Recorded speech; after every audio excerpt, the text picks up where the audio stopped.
Hello, I'm Charmaine Bryan, author of the book Stop Buying Clothes You Don't Wear.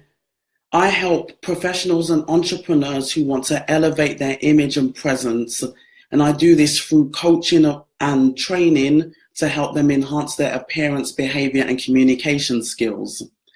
Today's topic: how to work a room confidently. I chose today's topic because, well, we've all been to networking events, and haven't you dreaded walking into a room and not knowing anyone in the room and you just wanted to go home? I've been there many times. And I thought about doing this topic today because I'd just been at an AICI event at the weekend. AICI stands for the Association of International Image Consultants, and it's the Canadian chapter. We're having an education day in Toronto, so I decided to go along because it's a great opportunity to really find out the latest things that are going on in my industry, as well as really updating my skills. So we had an all-day event on networking, and we had some social media training as well. And in particular, I found the afternoon session, it was all great, but the afternoon session was especially useful. And I then thought, when I was sitting there on Saturday afternoon, that this must be the topic for my live this week. It was very interactive that we had. So I guess one day I would love to do my own live workshop. But today I wanted to give you some tips and strategies.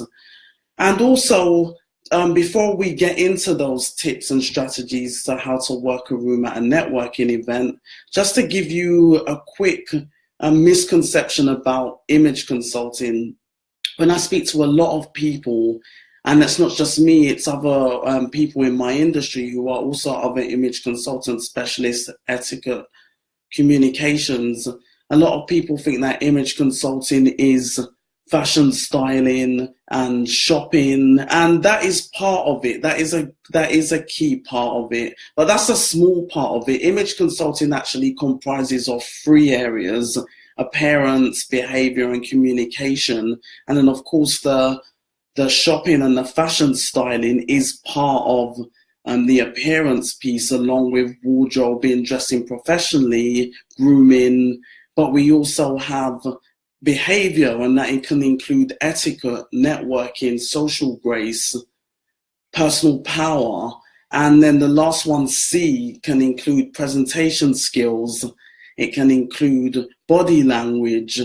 It can include non-verbal communication. So a variety of topics that image consulting, it can fall under that umbrella. So today I'm focusing on the B, being networking, etiquette, social grace. It's a bit of a mix of both. So I just wanted to clarify that for those people who often think that image consulting is really about fashion styling, which of course, as I said, that is part of it, but it's a small part of it. So let's dive in firstly to how to work a room confidently. As I said, I'm sure you've been to networking events where you just thought, why am I here? I don't know anyone. I've got to come out and meet people, and I don't know if I'm going to meet anyone that will be interesting. I've been through that many times. Hi, Grant. Thanks for joining today. So let's dive in. Okay, so the first thing when you're going to a networking event is to understand that it can be nerve-wracking. It's okay to be nervous. Everyone else in the room is nervous, unless you're a natural extrovert, which not everyone is. Some people are introverts. Some people like myself are in between, where I have a bit of both depending on the situation. So unless you're a natural extrovert, going into a room networking with people who you don't know can be daunting. But it's important to recognize that, and it's okay to do that, because a lot of people are thinking the same. So, just remember that. But you're all at the event for a reason, because you have something in common with each other. You've gone because it could be for you could be wanting to gain some connections for your business or meeting other people in your industry, or it could even be a networking event at work and you want to meet other people within the organization. But of course, you don't necessarily know everyone. So it's really about going and recognizing that it can be nerve-wracking, but it's okay. Number 2, be prepared. When you're going to a networking event, so many times I've been to events and, a lot of people, some people may turn up with no business cards. And that's okay. Some people may have a policy to have no business cards. And, you could decide you want to connect via LinkedIn instead straight away. But be prepared to do that. Have your phone ready to connect with someone if it works. Have some topics to discuss to prepare in advance, just so that you're not at a loss for words when you are talking to people. Even think about, is there anyone at this event that you'd like to meet? Perhaps if you can contact the organizer and find out who can be attending, that way you've got more of an idea of who will be there. And also give yourself a limit as to, okay, I'm going to this event, I want to meet this many people in the time that I'm going to be there. So make it useful rather than coming away and thinking, oh, I didn't really have a good time. There wasn't any point in going to this event. Have some kind of plan of action in mind before you get there so that it's useful for your time and it's not just something that it's another evening where you feel like you could have just stayed at home. Number 3, eat before you go.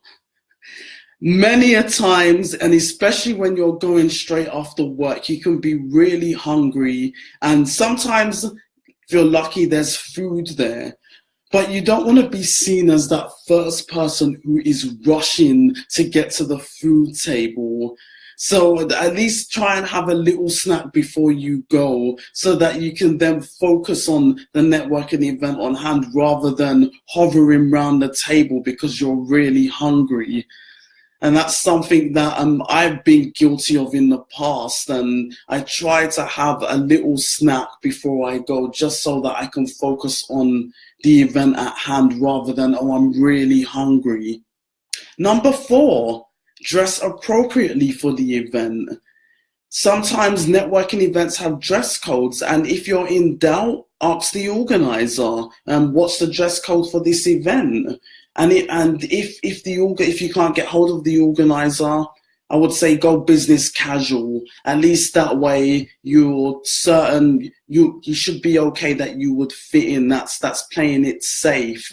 So just make sure that you're dressed appropriately for the event that you're going to. But of course, it also depends on your industry as well, because your industry may not be too dressy, so you could probably get away with dressing down. But you don't need, most networking events, it's very rare that they're formal, so business casual should be perfectly fine to wear when you're out networking.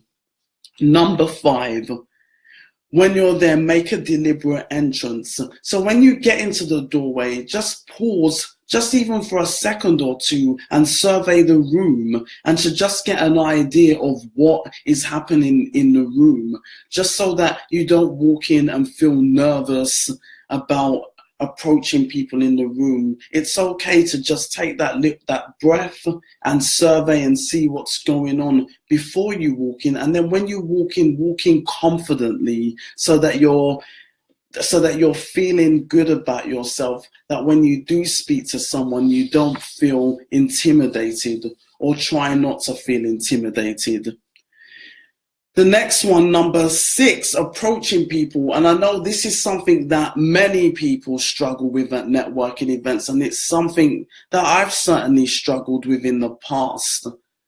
It can be nerve-wracking because you think that you're intruding on someone else's space or you're interrupting people's conversation. So I usually, if I'm at an event, usually what I usually do is I look around for someone who's on their own and go and introduce myself, because usually they're more open. Or I don't usually, I don't usually go for people in a conversation of two, if there's two people in a conversation, unless they look like they've got open body language. But if they look closed, I tend to avoid them. But I would tend to go for a group that's 3 or more, because usually that circle tends to be a little bit more open than if there's 2 people speaking. So ideally, I would say go for 1 person, but if you don't see 1 person, if you're going to go for a group, I would go for 3 or more people, because they're more likely to welcome you in. And number 7, become the host and break the ice. Go in and introduce yourself. Even if they're not introducing themselves, just put your hand out, shake their hand and say, hi, I'm so-and-so, and then give maybe a 10 or 20 minute introduction about what you do. And then that way, at least then you're breaking the ice, and they're more likely to say that they'll be more likely to reciprocate back.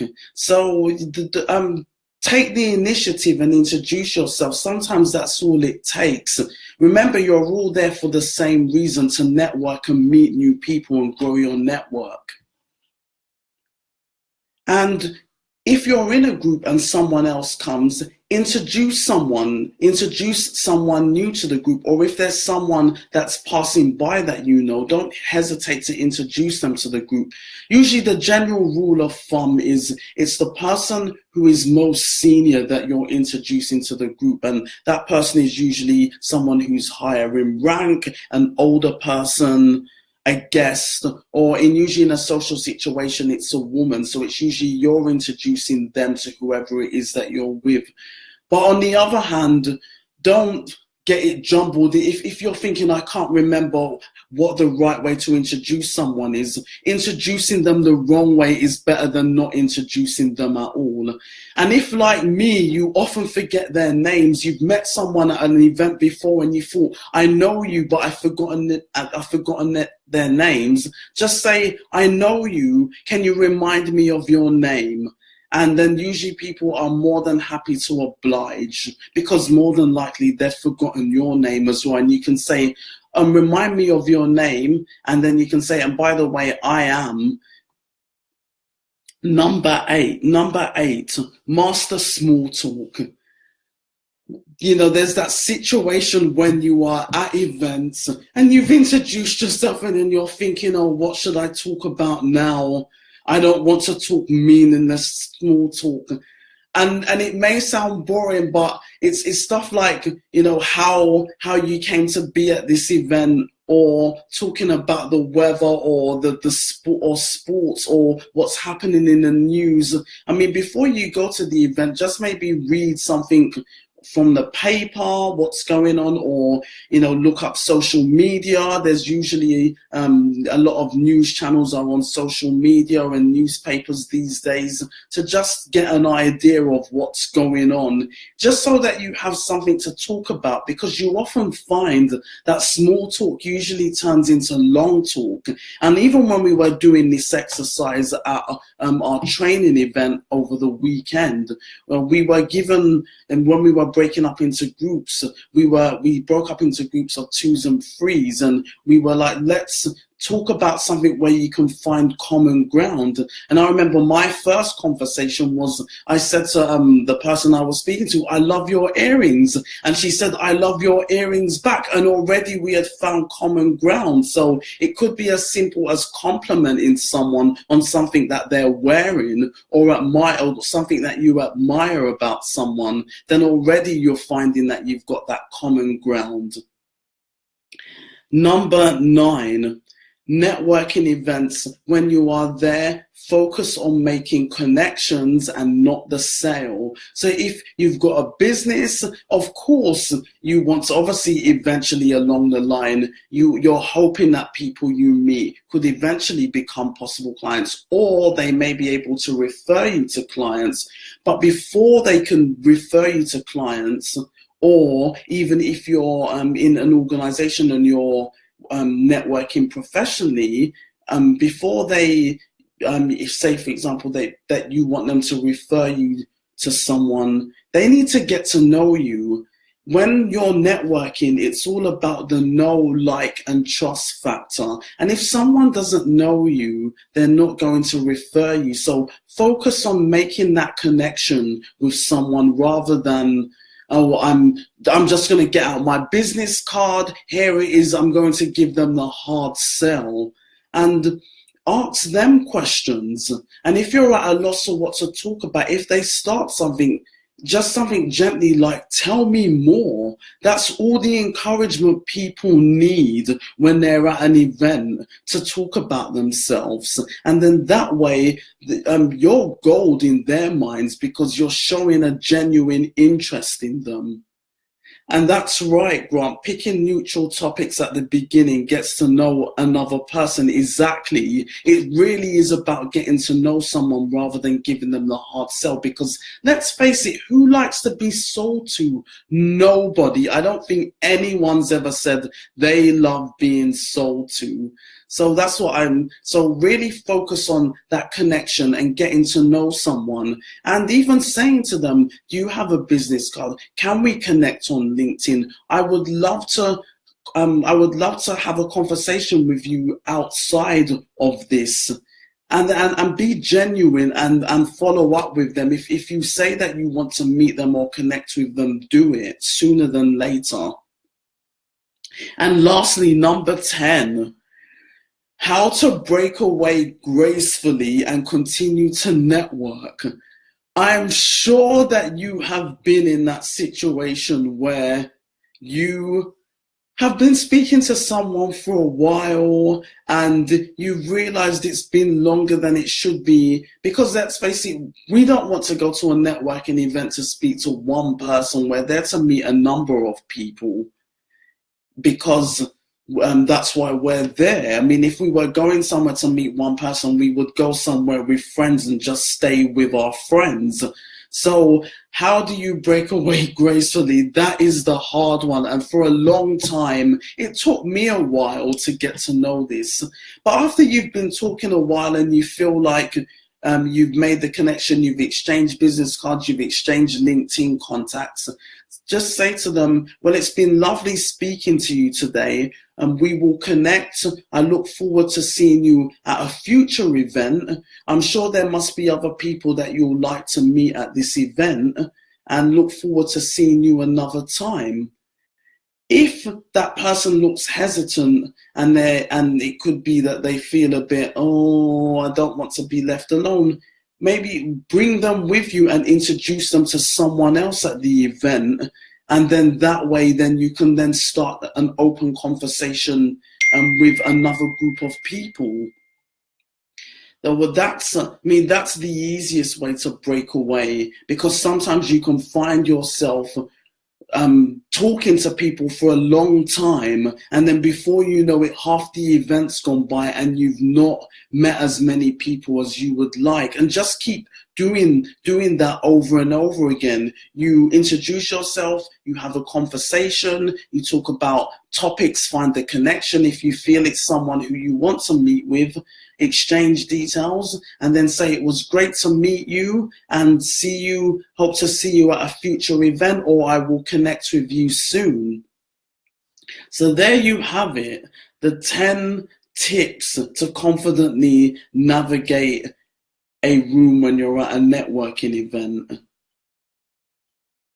Yes, it is definitely okay to mention that you would like to meet others, because that's why you're at a networking event. You're not there to just go and meet one person. Otherwise, the way how I see it, you may as well just have gone out with a friend. I mean, of course, you could also tag team and network if you feel more confident, because sometimes it could be that you're at an event and you still don't feel that ease to approach people. You could tag team, and maybe one person you could walk up to a group together. One person could introduce, and then the other person could segue. You could do it that way, but just bear in mind that when you are together as two people, the other people looking in may think that you're together and they may not see you as. So if you do decide to do that, just make sure that you're open about it and make a point of actually going to different groups to speak to other people. So that's it. Those were the 10 ways to confidently navigate a room. So just to remind you, number one, it's okay to recognize that it can be nerve-wracking to navigate a room. Number two, be prepared before going to an event. Have your business cards ready. Think about who you want to meet at the event. Think about how many people you want to meet. Number three, eat before you go. You don't want to be at this event where you're starving and then all you're just doing is staying around the food table or waiting for the food platters to come out. Number four, dress appropriately. And if you're not sure about what to wear, be cautious and go business casual. You can never go wrong with that. Number five, make a deliberate entrance. So before you walk in, pause and survey the room to just get an idea of what's going on. Number six, approach people by themselves or if they're in groups of 3 or more. And if there are a group of 2 that you feel are open, by all means approach them as well. Number 7, introduce yourself. Most people just need that encouragement. If you introduce yourself, they will then introduce themselves back. Number 8, master small talk, neutral topics. Just think weather, sport, why you're here today. Number 9, focus on making connections and not selling. Remember, no one likes to be sold to. Before someone can feel that they're connected with you, they've got to know, like, and trust you. And number 10, break away gracefully. It's okay to say, it's been a pleasure speaking to you today. I'm sure we're here to network. Let's get out there and meet some other people. And if it's someone that you're interested in connecting with, that you will connect with them sooner than later. So there you have it, how to confidently walk around a networking event room. And this is something that I have been working on myself. Doesn't necessarily come naturally to some people. As I said, some people are naturally extroverts and they love it. It's just something that you continuously work on, because if you've got a business or you want to get ahead in your career in an organization, networking is the key. So comment below, what of those tips are you going to take away and go and do at your networking event? I mean, of course, ideally, I would love for you to do all 10, but make a point of maybe starting with a few of them and then you can work your way up to the 10. So I'd love to hear your comments below. And also, I would love to give away a free chapter of my book. So if you would like to download a chapter from my book, Stop Buying Clothes You Don't Wear, you can go to charmainebryan.com/free chapter. So I said, I'm giving that away for free, charmainebryan.com/free chapter. I will put the link in the comments. And stay tuned for my Facebook Live, same time next week, 3 p.m. Eastern Standard Time. Thanks for tuning in today.